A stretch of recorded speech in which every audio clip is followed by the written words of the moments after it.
Welcome to excellence study circle. आज हम लोग जो टॉपिक देखने वाले हैं वो टॉपिक है रिफ्रैक्शन ऑफ लाइट। ठीक है, यानी कि जब लाइट एक ऑप्टिकल मीडियम से दूसरी ऑप्टिकल मीडियम में जाता है तो आखिर लाइट के प्रॉपर्टी पे क्या असर होता है या क्या फेनोमेना है, वो चीज हम लोग देखेंगे आज। तो जैसा हमारा टॉपिक खुद बता रहा है, रिफ्रैक्शन ऑफ लाइट को हम लोग देखने वाले हैं यहाँ पे। तो आइए स्टार्ट करते हैं हम लोग। ठीक है, रिफ्रैक्शन ऑफ लाइट से। तो रिफ्रैक्शन ऑफ लाइट होता क्या है? तो सबसे पहले ये हम लोग जानेंगे कि अगर बात रिफ्रैक्शन की हो रही है तो यहाँ पे मीडियम की बात होगी कि when light travels one optical medium to another optical medium its speed get changes. तो this phenomena is known as refraction. तो यहाँ पे जो वर्ड हम यूज कर रहे हैं वो वर्ड क्या यूज कर रहे हैं? ऑप्टिकल मीडियम की। तो सबसे पहले इसका डेफिनेशन लिख लेते हैं कि आखिर ये रिफ्रैक्शन होता क्या है। रिफ्रैक्शन होता है when light travels from one optical medium to another optical medium। ठीक है, its speed gets changes।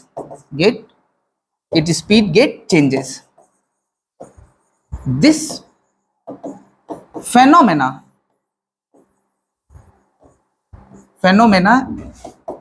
is known as refraction. ठीक है, इसी फेनोमेना को हम लोग रिफ्रैक्शन बोलते हैं कि जब लाइट एक ऑप्टिकल मीडियम से दूसरे ऑप्टिकल मीडियम में चला जाता है तो इस फेनोमेना को हम लोग क्या बोलते हैं? Refraction of light. ठीक है, तो जैसे अब यहाँ पे एक टर्म है ऑप्टिकल मीडियम। गौर करने वाली बात है, क्या टर्म है यहाँ पे? हम लोगों ने एक टर्म यूज किया ऑप्टिकल मीडियम। तो आखिर ये ऑप्टिकल मीडियम होता क्या है? तो यही चीज अभी हम लोग देखेंगे। आइए, तो नेक्स्ट हम लोग देख रहे हैं ऑप्टिकल मीडियम। ये क्या होता है? मीडियम जिसमें लाइट ट्रेवल करता है, और जब लाइट ट्रेवल करता है तो उसके कुछ प्रॉपर्टीज पे इफेक्ट हो, वैसे मीडियम को हम लोग क्या बोलते हैं? Optical medium.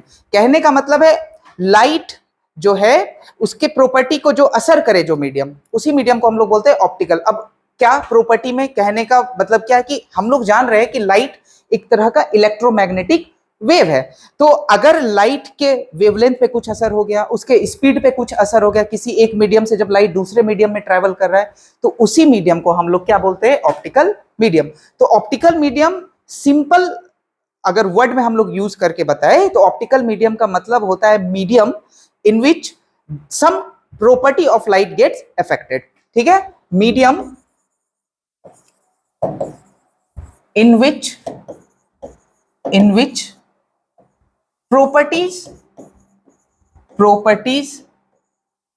of light alter, मतलब चेंज होता है उसी मीडियम में। उस मीडियम को हम लोग बोलते हैं ऑप्टिकल मीडियम। तो किस टाइप का प्रॉपर्टीज? लाइक वेवलेंथ,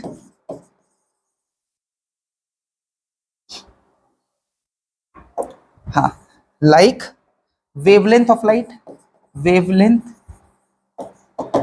उसका स्पीड, ये सब। ठीक है, तो वैसे मीडियम को हम लोग क्या बोलते हैं? Optical medium. तो आगे देखते हैं कि जैसे यहाँ पे, ठीक है, नेक्स्ट आगे हम लोग देख रहे हैं कि यहाँ पे देखिए, यहाँ है एयर, ठीक है, और फिर नीचे क्या है? वाटर। तो लाइट जब एक मीडियम से, मतलब एक ऑप्टिकल मीडियम यानी कि एयर से दूसरे ऑप्टिकल मीडियम यानी कि वाटर में ट्रेवल करता है तो उसका स्पीड क्या होता है? चेंज।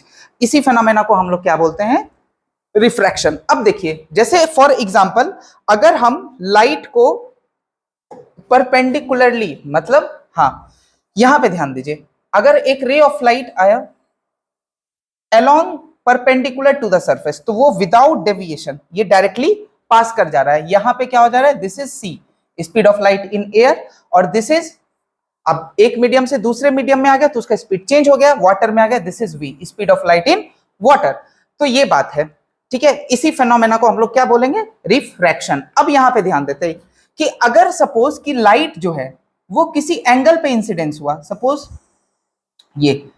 ये जो लाइन है सरफेस के, दिस इज द सरफेस, और यू कैन से इंटरफेस जो दो ऑप्टिकल मीडियम को बांट रहा है। सपोज अगर इसका नाम हमने दे दिया AB, तो ये जो ए बी सरफेस है, ये एक इसके ऊपर एयर है और इसके नीचे क्या है, वाटर है, तो ये दो ऑप्टिकल मीडियम को बांट रहा है।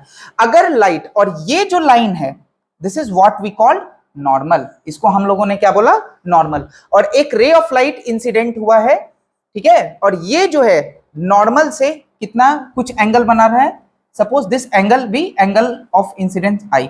तब हम लोग क्या देख रहे हैं कि ये जो लाइट है, क्योंकि स्पीड में चेंज हुआ, तो ये लाइट अपने इनिशियल पाथ से, मान लेते ये ऐसा चला जाता, ठीक है, लेकिन ये क्या होता है, अपने स्पीड के चेंज होने की वजह से अपने इनिशियल पाथ से डिविएट कर गया, और ये बन गया angle r, angle of refraction. तो ये फेनोमेना को भी हम लोग रिफ्रैक्शन ही बोलते हैं, कि जब लाइट एक मीडियम से दूसरे मीडियम की ओर जा रहा है, और सच दैट इट कुछ एंगल बना के, तो आफ्टर रिफ्रैक्शन वो क्या हो जा रहा है, बेंड हो जाता है अपने पाथ से। और ये बेंडिंग क्यों होता है, क्योंकि उस मीडियम में लाइट का स्पीड पहले वाले मीडियम से अलग होता है। इस मीडियम में लाइट का स्पीड क्या हो गया, c, और इस वाले मीडियम में लाइट का स्पीड क्या हो गया, v, तो इस वजह से ये क्या हो गया, बेंड हो गया।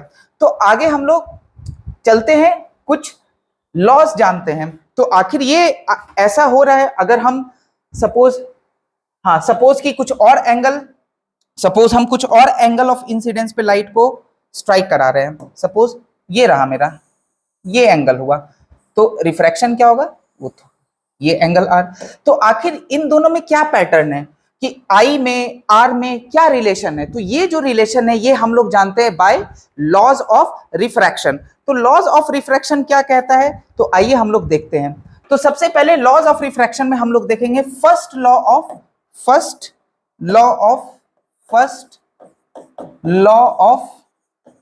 रिफ्रैक्शन, ठीक है, फर्स्ट लॉ ऑफ रिफ्रैक्शन।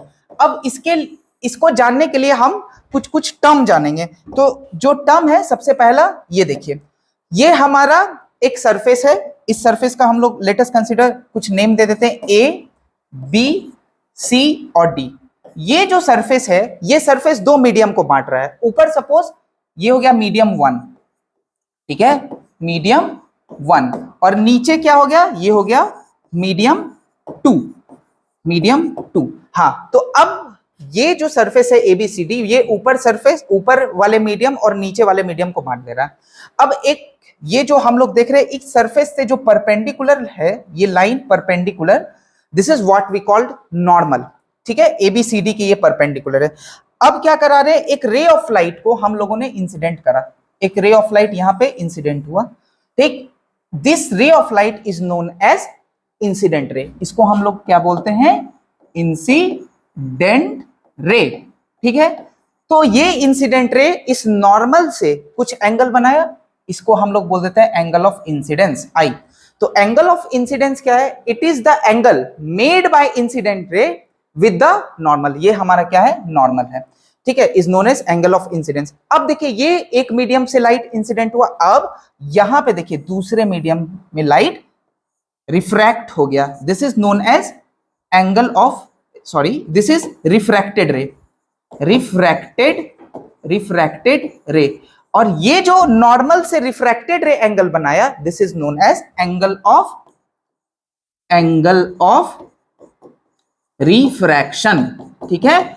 तो पहला लॉ क्या बोलता है, पहला लॉ बोलता है incident ray, refracted ray and normal, ठीक, at the point of incidence. ये इस पॉइंट को सपोज लेट अस कंसीडर, ये पॉइंट O, इसको हमने बोला पॉइंट ऑफ इंसिडेंस, जहां पे रे ऑफ लाइट जो है वो सरफेस पे स्ट्राइक करता है। तो ये सब एक प्लेन पे, तो कौन सी प्लेन की बात हो रही है यहां पे, तो ये प्लेन है, ये वाली प्लेन PQRS, ये प्लेन, इस प्लेन पे, मतलब incident ray, refracted ray and the normal, ठीक है, at the point of incidence all lie in the same plane, यहां पे जो प्लेन है, and here the plane is PQRS।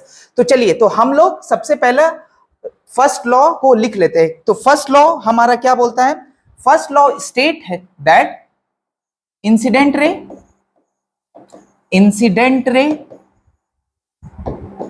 Refracted ray, normal at the point of incidence all lie in the same plane, एक ही plane पे आ रहा है, और ये प्लेन मेरा क्या है, PQRS, ठीक है, ये प्लेन, इस प्लेन की बात हो रही है, ठीक है। तो ये मेरा फर्स्ट लॉ हो गया। अब जो सेकेंड लॉ है वो जिसको हम लोग बोलते हैं स्नेल्स लॉ, तो हम लोग सेकेंड लॉ में क्या देखेंगे कि क्या है, ये एंगल आई और एंगल आर के बीच का रिलेशन है। मतलब जो सेकेंड लॉ बता रहा है वो बता रहा है कि there is something relation between angle i and angle r. तो वो कैसे रिलेशन है, कैसा रिलेशन है, तो स्नेल्स लॉ हम लोग देखते हैं। नेक्स्ट सेकेंड लॉ जिसको हम लोग स्नेल्स लॉ भी बोलते हैं, स्नेल्स लॉ, ठीक है, वो बोलता है कि ratio of sine of angle i incident by sine of angle r, वो हमेशा क्या होता है, कांस्टेंट। ठीक, तो ये कांस्टेंट आखिर किसके बराबर होता है, तो यहां पे देखिए इस डायग्राम में ये एंगल आई हुआ एंगल ऑफ इंसिडेंस, ये एंगल आर हुआ एंगल ऑफ रिफ्रैक्शन। तो स्नेल्स लॉ बोलता है कि the ratio of sine of angle of i to that of sine of angle of r is always constant. तो ये किसके कांस्टेंट के बराबर है, तो ये कांस्टेंट के बराबर है, that is equal to relative refractive index, that is equal to refractive index of medium 2 by refractive index of medium 1। अब यहां पे ये जो टर्म है रिफ्रैक्टिव इंडेक्स ऑफ मीडियम 2 और रिफ्रैक्टिव इंडेक्स ऑफ मीडियम 1, तो रिफ्रैक्टिव इंडेक्स के बारे में हम लोगों ने पहले वीडियो में पढ़ लिया था, तो उस वीडियो को आप लोग जाके फिर से रिकॉल कर लीजिए ताकि रिफ्रैक्टिव इंडेक्स का कॉन्सेप्ट क्लियर हो जाए। तो देखिए रिफ्रैक्टिव इंडेक्स ऑफ मीडियम 2 और रिफ्रैक्टिव इंडेक्स ऑफ, ये हो गया मीडियम 1, तो इस मीडियम का जो है रिफ्रैक्टिव इंडेक्स दैट इज μ1, और इस ये हो गया मीडियम 2, इस मीडियम का जो रिफ्रैक्टिव इंडेक्स है वो क्या हो गया, μ2। तो ये बात है, तो यहां पे ये चीज हो गया कि इट स्टेट्स दैट, इसको हम लोग लिख लेते हैं क्या, रेशियो ऑफ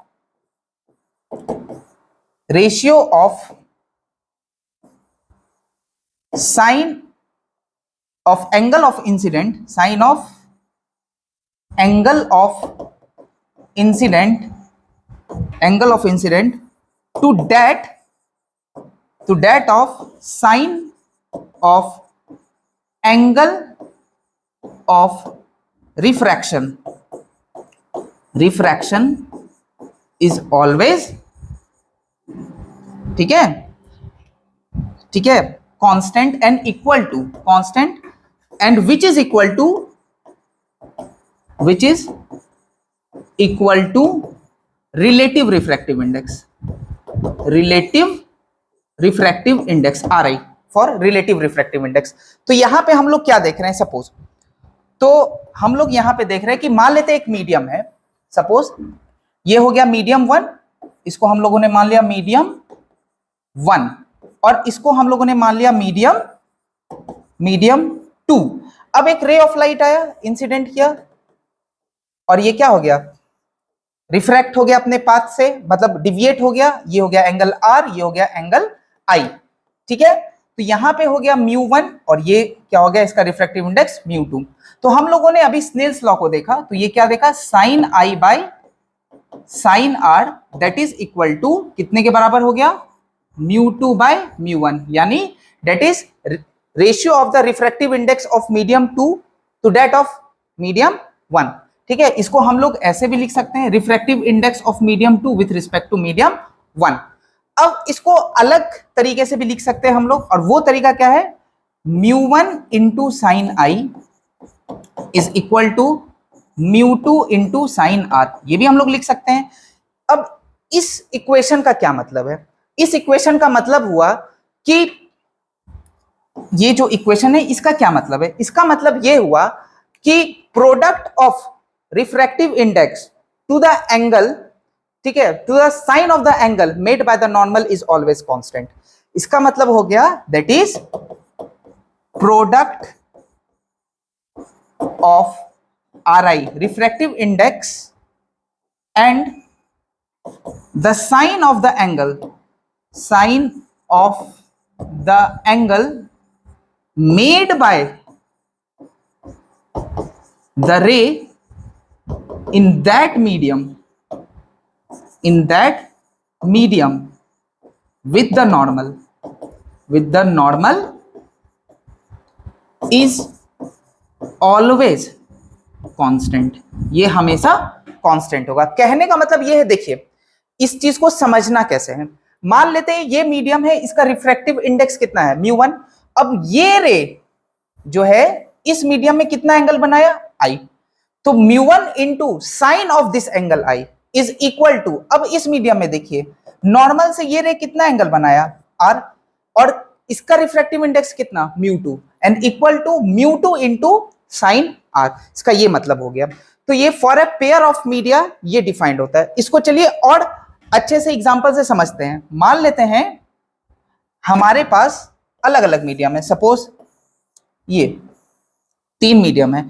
इस मीडियम का रिफ्रैक्टिव इंडेक्स हो गया μ1, इस मीडियम का रिफ्रैक्टिव इंडेक्स हो गया μ2, इस मीडियम का रिफ्रैक्टिव इंडेक्स μ3, और लेट अस कंसीडर इस मीडियम का रिफ्रैक्टिव इंडेक्स हो गया μ4। अब देखिए स्नेल्स लॉ जो ये टर्म है, इस टर्म को हम लोग को देखना है कि ये क्या कह रहा है। तो ये देखिए यहां पे इंसिडेंट हुआ सपोज I1, और आफ्टर मल्टीपल रिफ्रैक्शन ये बाहर निकल गया एंगल, और ये क्या बनाया I4 सपोज। तो स्नेल्स लॉ हम लोग लगाते हैं इस मतलब मीडियम 1 और मीडियम 4 के लिए। तो मीडियम 1 के लिए हम लोग क्या लिखेंगे कि हमको पता है कि फॉर्म क्या होता है, mu into sine of theta that is equal to constant, where mu is refractive index of that medium, theta is angle made by the ray with the normal in that medium. तो यहां देखिए, यहां हम लोग medium 1 को देख रहे हैं और ये मीडियम 4 है, तो मीडियम 1 का रिफ्रैक्टिव इंडेक्स कितना हो जाएगा, दैट इज μ1, और इस मीडियम में कितना एंगल बना रहा है रे नॉर्मल से, तो I1 बना रहा है, तो यहां पे क्या हो जाएगा साइन I1। ये बात हो गई, and that is equal to, अब ये जो है दैट इज इक्वल टू, अब हम लोग इस मीडियम को देखते हैं। इस मीडियम का रिफ्रैक्टिव इंडेक्स कितना हो गया μ4, और ये कितना एंगल बना रहा है नॉर्मल से इस मीडियम मेरे, तो I4, तो इट बिकम्स μ4 साइन I4। तो ये है इस चीज का मतलब, ये हो गया, मतलब हम स्नेल्स लॉ को ऐसे लिख सकते हैं। ठीक है, अब देखिए इस चीज को एक और एग्जांपल से समझते हैं। देखिए अब मान लेते हैं कि रे ऑफ लाइट मीडियम 2 से, सपोज रे ऑफ लाइट ये हो गया, अब देखिए इंसिडेंट हो गया मीडियम 2 में, तो ये हो गया इंसिडेंट एंगल I, ये हो गया, मान लेते हैं इसका रिफ्रैक्टिव इंडेक्स μ2 और इसका रिफ्रैक्टिव इंडेक्स मान लेते हैं μ1। अब ये रे ऑफ लाइट क्या हो गया, ये हो गया एंगल R। तो अब इसमें कैसे हम लोग लगाएंगे स्नेल्स लॉ, अब मीडियम 2 ये हो गया मीडियम 2, और ये क्या हो गया मेरा मीडियम 1। तो अब इसमें कैसे स्नेल्स लॉ लगाएंगे, तो देखिए सबसे पहले इस मीडियम का रिफ्रैक्टिव इंडेक्स क्या है μ2, इस मीडियम में रे कितना एंगल बना रहा है I, एंगल ऑफ इंसिडेंस, क्योंकि ऐसे जा रहा है। इस मीडियम का रिफ्रैक्टिव इंडेक्स क्या है μ1, और इस मीडियम में कितना रे एंगल बना रहा है R1। तो स्नेल्स लॉ क्या हो गया, product of refractive index and sine of angle made by the normal, ठीक है, of light ray in that medium is always constant. तो इस केस में क्या हो जाएगा, देखिए तो हम लिखेंगे μ2 और फिर साइन कितना होगा एंगल इसमें I इज इक्वल टू, अब इस वाले मीडियम की बात करें तो क्या हो जाएगा μ1, ठीक है, और कितना एंगल बना रहा है R is equal to sine R। तो हमारे पास यहां से क्या आ जाएगा sine I by sine R and that is equal to μ1 by μ2। तो ये है स्नेल्स लॉ का मतलब। ठीक है, तो यहाँ पे हम लोग क्या देख रहे हैं, स्नेल्स लॉ के अलग अलग फॉर्म, इसका मतलब क्या होता है। तो सबसे पहला तो हम लोगों ने देखा कि स्नेल्स लॉ बोलता है कि साइन I मतलब ratio of angle of incidence, sine of angle of incidence to sine of angle of reflection is always constant, और वो कांस्टेंट क्या है, वो प्रॉपर्टी है मीडियम का जिसको हम लोग रिलेटिव रिफ्रैक्टिव इंडेक्स बोलते हैं। उसका ये एक और फॉर्म हम लोगों ने देखा, हाँ ये चीज देखा, उसके बाद हम लोगों ने हाँ ये फॉर्म देखा कि for a pair of media हम कैसे लगा सकते हैं। ठीक है, तो आगे हम लोग चलते स्नेल्स लॉ के अलग अलग फॉर्म को देखते हैं। तो चलिए हम लोग अलग अलग फॉर्म को देखते हैं, स्नेल्स लॉ के ही अलग अलग फॉर्म को। तो सपोज ये हमारा मीडियम 1 है, ठीक है, ये हमारा है मीडियम 1 और ये हमारा है मीडियम 2, ठीक। और हम लोग मानते हैं इस मीडियम का रिफ्रैक्टिव इंडेक्स है μ1 और इस मीडियम का रिफ्रैक्टिव इंडेक्स है μ2। तो अब एक रे ऑफ लाइट आया, इंसिडेंट किया, ये बनाया एंगल ऑफ इंसिडेंस I, फिर ये रे ऑफ लाइट रिफ्रैक्ट किया, ये बनाया एंगल ऑफ रिफ्रैक्शन R। तो इसके लिए जो हम लोग स्नेल्स लॉ बनाएंगे या स्नेल्स लॉ लिखेंगे वो क्या लिखेंगे, μ1 into sine I is equal to, अब इसमें क्या हो जाएगा, μ2 इंटू साइन R। ठीक है, अब इसी के अलग अलग फॉर्म को देखेंगे। तो यहां से हम लोगों को क्या मिलेगा, तो हम लोगों को मिलेगा sine I by sine R that is equal to μ2 bye μ1। ये एक रिलेशन आ गया। अब हम लोग ये भी जानते हैं μ2 क्या हो गया, absolute refractive index of medium 2, और μ1 क्या हो गया, absolute refractive index of medium 1। तो यहां पे देखिए एब्सोल्यूट रिफ्रैक्टिव इंडेक्स मतलब क्या, मतलब रिफ्रैक्टिव इंडेक्स अगर एब्सोल्यूट है तो इसका मतलब होता है कि speed of light in air to that of speed of light in medium. तो यहां पे हम लोग देखेंगे कि एब्सोल्यूट रिफ्रैक्टिव इंडेक्स क्या होता है, ये होता है it is the ratio of speed of light in air to speed of light in that medium. तो सपोज यहां पे स्पीड है लाइट का v1, कोई दिक्कत, और यहां पे जो है स्पीड हो गया, ये हो गया v2। तो इसको अलग फॉर्म में हम लोग लिख सकते हैं, it becomes what, c speed of light in air by speed of light in medium 2 v2 bye speed of light in air by speed of light in medium 1। तो इसके बाद तो हम लोगों को क्या मिल जाएगा, तो हम लोगों को मिल जाएगा sine I by sine R that is equal to μ2 bye μ1 and that also equal to, अब ये उलट जाएगा, it becomes what, speed of light in medium 1 by speed of light in medium 2।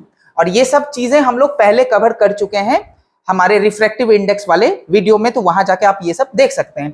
अब देखिए स्पीड, और we can also write as speed, अगर कोई wave है तो मान लेते हैं सपोज ये वेव है, तो ये चीज हम, वेव है तो ये हो गया उसका वेवलेंथ लैम्डा। तो किसी भी वेव का जो स्पीड होता है, क्योंकि light is an electromagnetic wave, तो उस वेव का जो स्पीड होगा वो स्पीड कैसे होता है, speed is equal to lambda into frequency of that wave. ठीक, तो यहां पे हम लोग लग जाएगा लैम्डा 1 v1 यानी lambda 1 into frequency bye lambda 2 into frequency. Frequency पे कोई असर नहीं होगा क्योंकि लाइट जब एक मीडियम से दूसरे ऑप्टिकल मीडियम में ट्रेवल करता है तो उसके फ्रीक्वेंसी पे कोई असर नहीं होता है। तो यहां पे एक और रिलेशन आ गया, लैम्डा 1 बाय लैम्डा 2। तो ये सारे रिलेशंस जो है वो स्नेल्स लॉ को ही बताते हैं। तो चलिए सबको एक जगह कंपाइल कर लेते हैं, तब हमारे पास जो स्नेल्स लॉ का अलग अलग फॉर्म हो जाएगा वो क्या आ जाएगा, ये हो जाएगा sine I by sine R is equal to μ2 bye μ1 is equal to v1 by v2 is equal to lambda 1 by lambda 2। तो ये सारे चीजें जो हैं वो हमारे स्नेल्स लॉ को बताते हैं, ये सारे चीजें। अब यहाँ पे गौर करने वाली बात ये है कि ये μ2 क्या है, refractive index, absolute refractive index of medium 2, और μ1 क्या है, absolute refractive index of medium 1। तो अब इसमें डिफरेंट केसेस हम लोग पढ़ते हैं कि आखिर ये इक्वेशन से हम लोगों को क्या क्या चीज मिलके बाहर निकल के आ रहा है। अब यहाँ पे हम लोग ऐसा मानते हैं, लेट अस कंसीडर, ठीक है, लेट अस कंसीडर कि हाँ, अब इस चीज को यूज करके हम लोग रिजल्ट देखते हैं कि क्या क्या चीजें बाहर आ रही हैं। तब यहाँ पे ध्यान देते हैं हम लोग।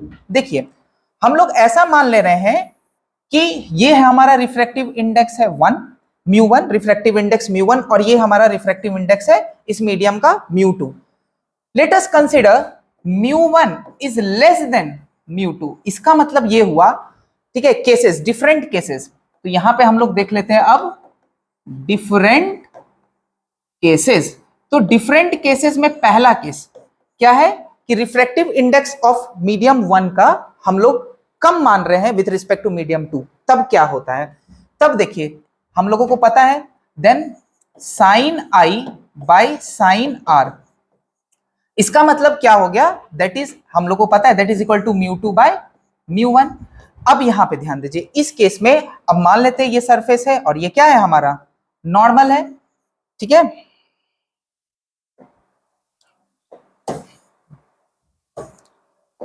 ठीक है, ये हमारा क्या है, नॉर्मल है।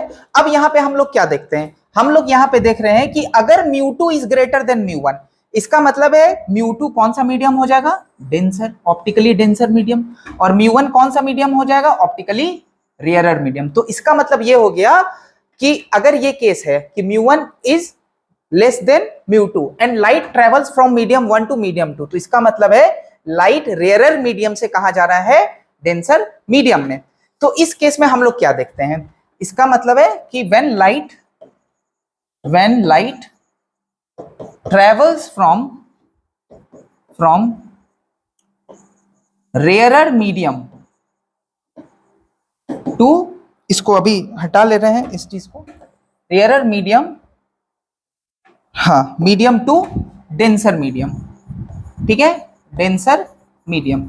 तो इस केस में क्या हो रहा है, जब लाइट रेयरर मीडियम से डेंसर मीडियम में आ रहा है, तब देखिए तो हमारे पास क्या है, then μ2 by μ1 is always greater than 1, ठीक। तो इसका मतलब ये हो गया कि sine I by sine R is greater than 1। अब बोलोगे ये कैसे, क्योंकि हमको पता है sine I by sine R ये होता है μ2 by μ1। तो अगर μ2 by μ2 इज ग्रेटर देन 1, तो इसका मतलब है μ2 by μ1 इज ग्रेटर देन 1। अब ये चीज आ गई बात, तो इसका मतलब है sine I by sine R is greater than 1, इसका मतलब है sine I is greater than sine R, इसका मतलब ये हुआ I is greater than R। तो इसका मतलब ये हो गया कि अगर एंगल ऑफ इंसिडेंस I हुआ है यहां पे, तो रे ऑफ लाइट क्या करेगा, कम होगा एंगल ऑफ रिफ्रैक्शन, यानी बेंड्स टुवर्ड्स द नॉर्मल, ये हो जाएगा एंगल R। तो कहने का मतलब देखिए ये सारी चीज जो फेनोमेना हो रही है, ये हम लोग स्नेल्स लॉ से देख सकते हैं कि अगर लाइट रेयरर मीडियम से डेंसर मीडियम में गया तो लाइट का जो पाथ है वो टुवर्ड्स द नॉर्मल बेंड करेगा, ठीक। इसका मतलब ये हो गया लाइट बेंड्स, क्या हो गया, लाइट, ठीक है, bends towards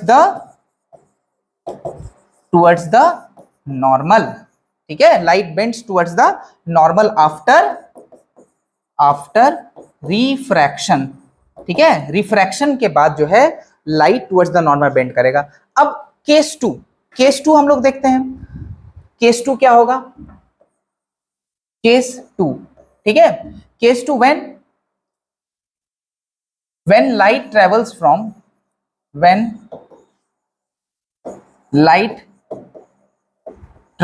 from denser medium to